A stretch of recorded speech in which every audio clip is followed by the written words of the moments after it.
My family went to Switzerland. Just them, the close ones, according to my mom's post. I wasn't invited. But my travel wallet was.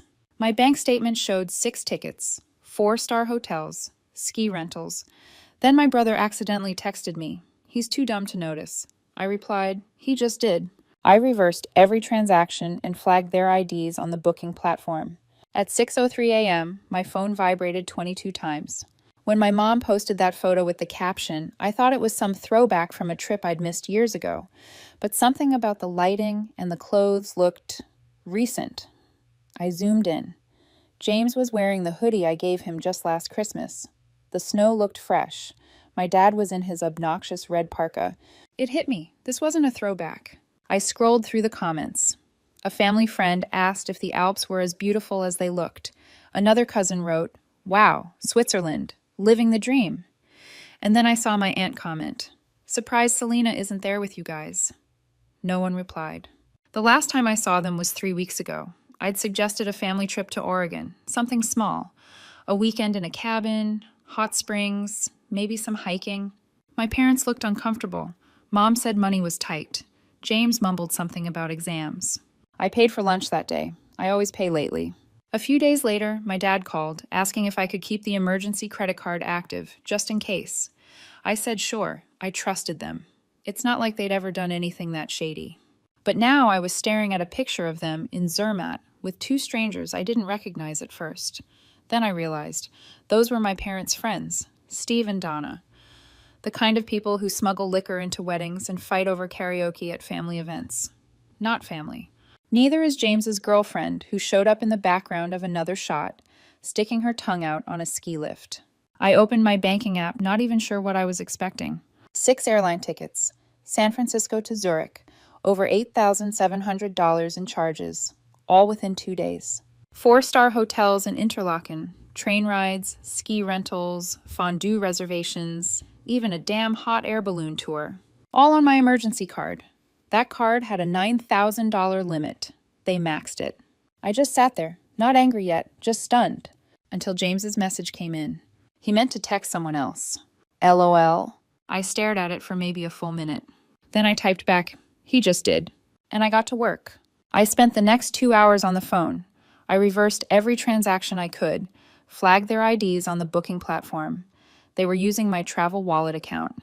I had all the passport numbers, photos, and ticket receipts right there. I even sent the ski resort a fraud notice with a copy of my ID. Cancellations started flying. I called the bank and told them the card had been stolen by someone I knew. I wasn't lying. By the time I finished, I had PAR's liability and 5 frozen accounts. Their hotel reservations? Yanked. Ski passes? Gone. Rental van? Canceled. Even their dinner at that mountaintop revolving restaurant? Gone. Then at 6:03 a.m., my phone started vibrating. 22 times. I didn't answer. Not the first 3 calls from Mom. Not the 5 from James. Not the one from Steve's burner number. Not the ones from Dad. But when Dad called again at 7:41 a.m., I answered. Selena, we need $4,200 to fly back to San Francisco. Can you just help us for now? No. Silence. I hope you enjoy the rest of your time there, I said. You'll have a lot to explain when you get back. Trouble's already waiting. Then I hung up. Let them feel it. They'd be back in 2 days. James has his own money. He can pay for once. I wasn't done. Not even close. They touched down in San Francisco early Thursday morning. I didn't need flight tracking. I got the update from Mrs. Langley, who lives across the street from my parents. She peeks out her window like a human Ring camera. Her message came at 6:12 a.m. They're back. Suitcases look trashed. Your dad's limping. No one smiled. Thought you should know. I was already dressed. I showed up at 6:41. Donna was yelling into her phone, barefoot on the driveway. Steve looked like someone punched him mid-hangover. James was dragging a busted Samsonite up the steps while his girlfriend sat on it, too tired or too entitled to lift a finger. My parents stood by the door like they were waiting to be sentenced. I didn't bother saying hi. I parked across the street, walked up, and went straight to the point. You owe me $4,000, non-refundable charges. You've got 3 days. Mom blinked like she didn't understand English. Dad tried to speak, but stopped when I pulled out my phone and opened a folder labeled Fraud Docs. Screenshots of every transaction. Dates, times, their names, their faces on hotel check-in records, passport scans, even their skiing itinerary, all pulled from my travel wallet. They really did use everything. My saved documents, my stored passwords, my emergency credit line. They went through my entire digital life and booked a luxury European vacation. Then had the nerve to post it like they'd won some sweepstakes. James stepped forward. "This is insane. You're blowing it way out of proportion." I turned toward him. "You excluded me, lied to my face, took my money, then called me dumb in a text meant for someone else." He scoffed. "It was meant to be a trip for people who actually know how to relax. You wouldn't have fit in." "Yeah, I got that from the Instagram caption. Just us. The close ones." His girlfriend muttered something under her breath. I didn't catch it. Didn't care. I shifted back to my parents. "You borrowed trust and turned it into theft. I froze everything, reversed what I could, but I'm still out $4,000. You'll get it back to me, or I'll involve legal." That got their attention. Mom started to say something soft, like an apology that never really lands, but I cut her off. "You used Steve and Donna's names on the bookings. That's impersonation. You had no right to do any of it. 3 days. Don't call, don't text, pay." And then I left. By the end of the day, they scraped up the money. Uncle Mark came through, though I heard later he gave James a lecture that lasted an hour and ended with, "You're lucky I don't send you to rehab just for being this stupid." They wired it to me that night. No subject line, no message. Fine. I marked the file repaid, archived the folder, and went to bed. Slept like a brick. The next morning, James was outside my building. No text, no warning, just standing there in a hoodie like he expected some sitcom-style resolution. "You ruined the trip for everyone," he said. I leaned against the railing. "You didn't invite me. You could have handled it differently, quietly. You all excluded me, lied about why, used me, mocked me, then hoped I wouldn't notice. And now you want what? Sympathy?" He stared at me like he was seeing me for the first time. "You act like you're better than everyone." I didn't answer. "Because I am better than people who pull what they did." He left. No apology, no shame. Just a bitter look he probably practiced in the mirror. But he had a bigger problem coming. I'd been paying his tuition for the last year and a half. Next semester, he was on his own. I didn't make a speech, didn't call a family meeting. I just logged into the university portal, opened the finance section, and removed my card from James's tuition plan. Disabled autopay, closed the tab. He probably thought I'd forgotten. The deadline passed quietly. A week later, the system flagged his unpaid balance, $6,042. A hold hit his account. No registration, no access to the student portal, just a polite email. "Your enrollment has been suspended due to non-payment." That's when the silence broke. James texted first, casual. "Hey, something glitched with the payment. I think tuition didn't go through. Can you check it?" I left it on read. Next came the call. Ignored. Then the voicemail, half concern, half command. "Can you just take care of this today, please? I've got labs starting soon." Not a single word about what he'd done, just assumed the engine would keep running. Then Mom tried. 3 voicemails. The last one was nearly 5 minutes long. It started calm, too calm, and turned into some meandering monologue about forgiveness, how families make mistakes, and how I needed to stop letting money define me. That line stuck with me. Money defines you. Like I hadn't spent years covering their rent when Dad was out of work. Like I didn't drop 5 figures on James's tuition last year while working weekends to keep up. They didn't mind money when I was their walking bank account. A day later, Dad messaged me. Short, no emotion. "I understand. Do what you have to do." That one landed differently, but not enough to change anything. Then James tried again. "You're seriously not paying?" I replied, "Correct." The next call came in hot.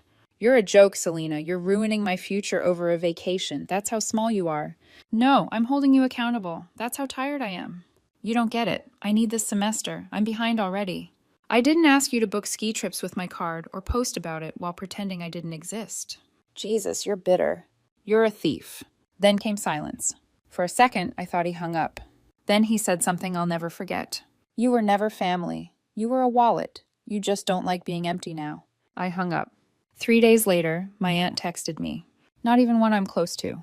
She said I should be ashamed, that James was family, that I should have handled this privately. I didn't respond. Then came a cousin, then another. Someone even emailed me an article about financial boundaries and grace. They didn't know the half of it. Then Sunday came. I got up early and drove to my parents' house. Knocked once, nobody answered. I didn't expect them to. The spare keys were still hanging on the rack inside the garage. I took them and drove off in the silver Civic I'd given them last year. At the time, I had 2 cars, and they were always borrowing rides. I thought I was doing something kind. Now I was just restoring order. That Civic was mine again. I pulled it into my driveway and sat for a minute. Engine still running. No one called, no one texted. I guess they finally understood. You don't get to spend years treating someone like a safety net and then cry betrayal when they cut the rope. They thought I was bluffing. But this wasn't poker. It was the bill coming due. It had been 3 weeks since the tuition bomb. Not a word from James. No texts. No tantrums. That silence was suspicious in itself. My guess? He was scrambling behind the scenes, looking for another handout, maybe even hoping I'd cave if he just waited long enough. But he didn't wait. The call came on a Thursday afternoon, unknown number. I picked up. Hi, is this Selena Palmer? Yes. This is Jenna from Student Accounts at Selledge University. We've been trying to reach you regarding an unpaid tuition balance. You're listed here as the financial guarantor on the account for James Palmer. My stomach dropped. There must be a mistake. I never agreed to that. She paused. We have a signed form on file with your name and signature. I'd like to see it. She emailed it to me. I opened the PDF. There it was. My name, my address, my phone number, and the worst part, a forged signature that almost but not quite looked like mine. The box checked next to assumes financial responsibility in the event of non-payment hit harder than any insult ever had. I felt cold. James hadn't just taken advantage of me. He'd forged legal documents to do it. I called her back immediately and filed a fraud claim. Sent my ID, real signature samples, screenshots of messages with James. She said the matter would be investigated, but until it was resolved, I was considered responsible. If it wasn't cleared, the debt would hit my credit. This was beyond betrayal. This was war. I didn't call James. Not yet. I needed someone who would understand the weight of what had just happened. So that weekend, I drove to my grandfather's house. He's always been different, more distant from the chaos of the rest of the family. No fake smiles, no guilt trips, just quiet judgment and solid memory. I brought the forged document with me, sat down across from him at his tiny kitchen table and laid it out without any dramatics.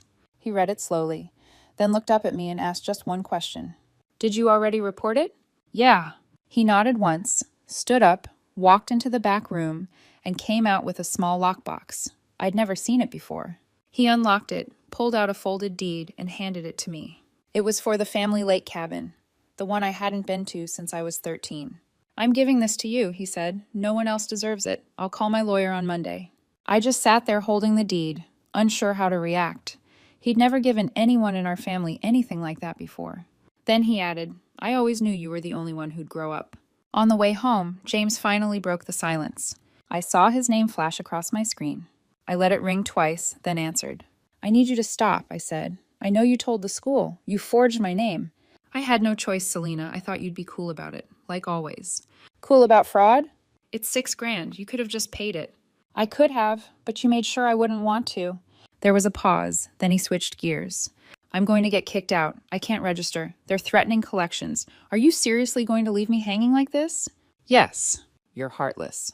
No, I just finally got tired of being your insurance policy. He hung up. This time, no dramatic insult, no guilt trip, just silence. An hour later, my mom called. Her message started soft. I know things are bad between you and James, but we really can't believe you're letting this destroy everything. Then it got bitter.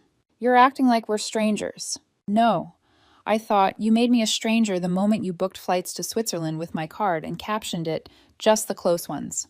Then a cousin messaged me, one I hadn't spoken to in a year, said I was turning into a real disappointment, said I used to be generous, said I was changing. Maybe I was. The next day I went to my parents' house, walked in through the side garage door and grabbed the Civic key off the hook. I didn't announce it. I just drove the car home. That car had my name on the title anyway. No one stopped me. No one said anything. I guess they all realized the same thing at the same time. I was done. And the woman they thought was just a safety net? She was about to become the biggest problem they'd ever created. By the end of the month, James was officially out. No classes, no re-registration, no backup plan. I confirmed it myself by logging into the university's public directory. His name was gone. He'd vanished from the system. I guess he thought someone would swoop in at the last second. Maybe my parents. Maybe another cousin. But no one did. Not this time. I kept expecting more drama, more messages, more rage. But everything went eerily quiet. Then slowly, something unexpected started happening. People began to switch sides. Not everyone. My mom was still furious. She sent me cold, clipped texts about how disappointed she was, how I should have handled things internally, like this was some kind of office dispute. But the tone was different now. Less power behind it, less control. But cousins, aunts, even family friends, people I thought were fully bought into the narrative that I'd abandoned my family, started reaching out. At first, just to ask what really happened. Then they started telling me things I never knew. One cousin said my mom had already started asking her husband if he could co-sign a small loan for James's education situation. Another said my parents had floated the idea of refinancing the house, blaming me for putting them in a tough spot. And then, most surprisingly, one of James's own friends DM'd me on Instagram. Just wanted to say, I get why you cut him off. He told us what happened. Left out a lot, but we figured it out. You're not the bad guy, Selena. Honestly, we're all kind of impressed. It was surreal. And then came the call from my grandfather's lawyer. The transfer of the lake cabin was finalized. But he added something I didn't expect. Your grandfather updated his will last week. He's removed your parents and James as beneficiaries. He said he no longer trusts them. He named you sole inheritor on his side. I didn't ask for any of that. I never wanted to be the center of some estate drama. But apparently, my grandfather had seen enough. He'd watched everything unfold quietly, like he always did, and drawn his own conclusions. That same weekend, I decided to take a drive to the cabin just to see it. It was quiet, isolated, a little rough around the edges, but it felt untouched, like a place where people didn't shout or lie or steal credit cards. I sat on the back porch for over an hour, staring out at the lake. I hadn't felt that kind of calm in years. When I got back, my dad was waiting outside my apartment. No text, no warning, just leaning on the railing by the stairs. I just wanted to talk, he said. Not to fix anything, just to be honest. I let him speak. He admitted they'd crossed the line, that they'd relied on me too much, expected too much, that they'd allowed James to believe he was entitled to everything and accountable for nothing. That even though he didn't agree with how I handled it at first, he saw it now. You were right to draw the line, he said. Then he reached out his hand. I didn't expect that, but I shook it. There wasn't much else to say. Later that night, I got a message from James.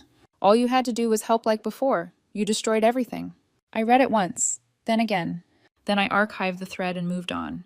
Because by now, everyone finally understood something I'd known for a long time. I wasn't the problem. I was just the only one willing to stop being part of it. By the time spring rolled in, I hadn't heard from James in almost a month. The silence wasn't loud anymore. It was expected. I had no idea where he was living, how he was surviving, or if he'd finally found a job that stuck. A part of me wanted to ask, just out of curiosity, but curiosity is what got me burned in the first place. Then one afternoon, a message came through. It was short, hesitant. It's James, can we talk? My first thought, why now? But I said yes. We met in the back of a cheap coffee shop near the community college he used to mock. He looked thinner, older, like someone who'd had to grow up quickly under fluorescent lights and bad sleep. He didn't dress up for the apology. That made it more believable. He started with what I expected.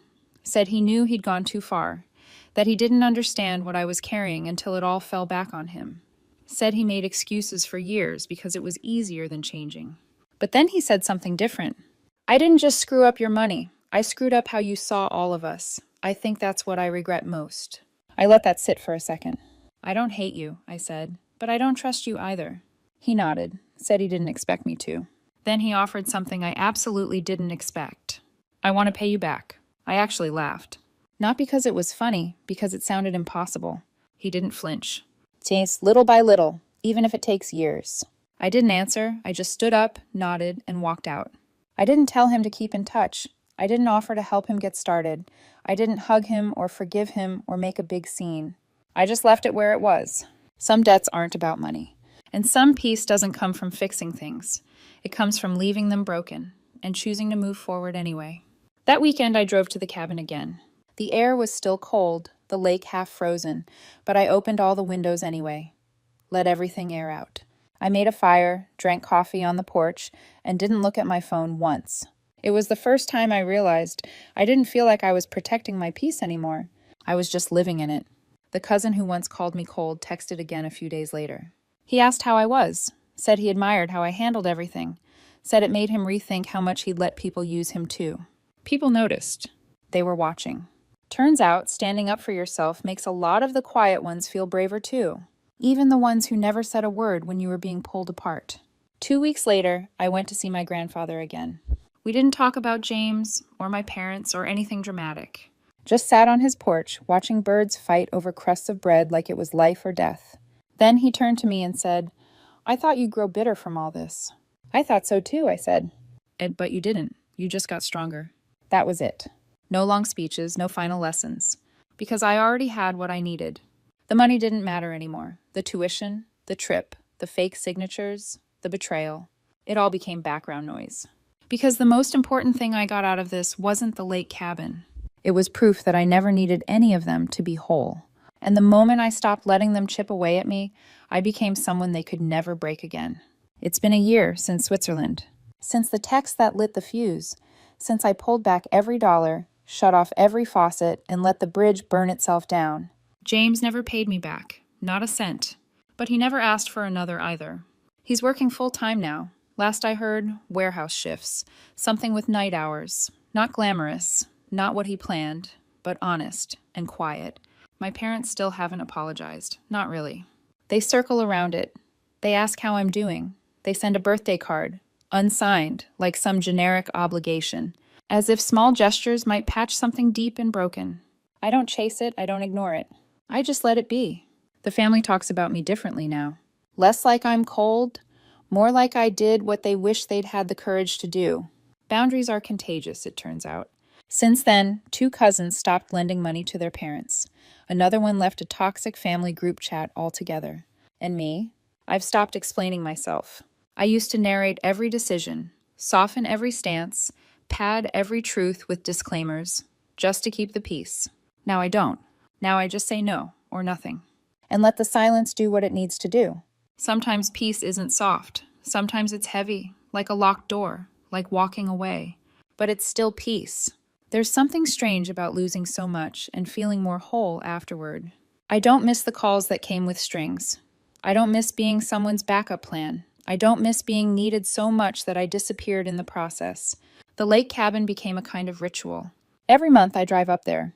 I open the windows, light the fire, walk the shoreline. I don't bring guests. No one else from the family knows I still go. It's mine now, in every sense of the word. And the quiet? It doesn't feel like loneliness. It feels like proof that I survived them.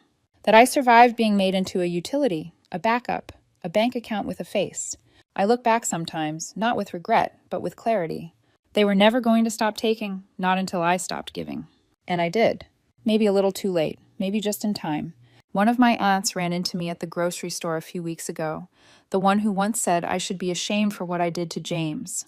She didn't say much this time, just a tight nod and a soft, awkward, "Hey." I nodded back, kept moving. You can tell when someone's story has changed behind your back. When they've quietly shifted from "she went too far" to "maybe she had a point." That's fine. I don't need credit or vindication. I just need peace. And every time I get in my car, knowing no one else has a copy of the keys, every time I check my accounts and see my own name, not someone else's debt, every time I say no and don't explain it, that's when I know I'm not bitter. I'm free. Sometimes I wonder if they ever sit around and talk about it, about what happened, about how it all fell apart. If they replay the choices, or if they just blame me, like it's cleaner that way. Maybe they say I changed, got cold, got selfish, got too proud. But I didn't change. They just hit the edge of what I was willing to tolerate. And when I didn't bend, when I didn't cave, they called it betrayal. But I call it a boundary. The truth is, they were never afraid of losing me. They were afraid of losing access to me. And once that access was cut off, they had to actually see me. Not the helpful daughter, not the generous sister, not the reliable safety net. Just me. And they didn't like what they saw, because it meant taking responsibility. James used to text me once a week with updates about school, grades, clubs, big plans, all carefully crafted to keep the faucet running. After everything, not a single update, not a word about whether he made it back to school, whether he paid off his balance, whether he ever took responsibility for what he did. It's not my job to ask. That's what they never understood. Helping isn't a personality, it's a choice, and I'm allowed to stop choosing it. My mom still sends holiday messages, the kind that sound warm but say nothing. No apology, no real conversation, just soft edges around hard silence. She'll mention some cousin who just had a baby, or an aunt who's moving to Arizona, then slide in a, "We'd love to see you sometime." I don't respond. Not because I'm cruel, but because I'm healed, and healed people don't re-enter the fire just to prove they're fireproof. I used to think forgiveness meant opening the door again. Now I know. Sometimes forgiveness is quietly locking it and walking away. And some people don't deserve the new version of you. They only knew the version they could drain. They don't get to meet the one who finally filled herself back up. Last week, I got a letter in the mail. Handwritten, no return address. I recognized the handwriting before I even opened it. James. It wasn't long, just 3 paragraphs. He said he was working full-time, still in the warehouse, still trying to get back into school. Said he knew he had a long way to go, didn't ask for money, didn't ask for help, just said he hoped I was doing well, and that he meant what he said about paying me back. I read it twice. Then I folded it up and tucked it into the back of my filing cabinet, not because I needed to keep it, but because I didn't want to throw it away just yet. Some wounds scar, some stay open, and some just fade, like bruises you almost forget until someone brushes up against them. I still think about the trip, the photo, the caption, just the close ones. I used to replay those words like a taunt. Now I hear them differently. They meant it. They just didn't realize who the close ones actually were until I stopped being one of them. I used to feel bad for walking away, used to wonder if I was the villain in their story. But then I remembered, I never had control over their narrative. I only had control over mine. And in my story, I stopped letting love be a transaction, stopped letting family be a free pass for mistreatment, stopped handing out pieces of myself just to keep others comfortable. The lake cabin still stands. The water's clearer now, the silence deeper, the air lighter. Sometimes I bring a book. Sometimes I just sit with my coffee and let the wind tangle my hair. No noise, no guilt, no pretending. Just me, Selena. Not the wallet, not the fixer, not the one they leaned on until she collapsed. Just a woman who learned the cost of peace and finally decided she was worth it.